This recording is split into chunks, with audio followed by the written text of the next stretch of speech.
India అదేవిధంగా Sweden మధ్య strategic partnership agreements అనేటువంటివి జరిగినాయి. సో దానిని వ్యూహాత్మక భాగస్వామ్యానికి సంబంధాలను పెంచుకున్న భారత్ స్వీడన్ అనేటువంటి అంశం.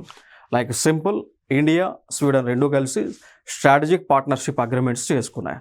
మరి దీనికి గాను ఇండియా తరపు నుంచి Narendra Modi and and Sweden నుంచి ప్రధాని అయినటువంటి ఉల్ఫ్ క్రిస్టర్సన్, భారతదేశం నుంచి నరేంద్ర మోడీ మరియు స్వీడన్ దేశం నుంచి ఉల్ఫ్ క్రిస్టర్సన్ పాల్గొనడం జరిగింది.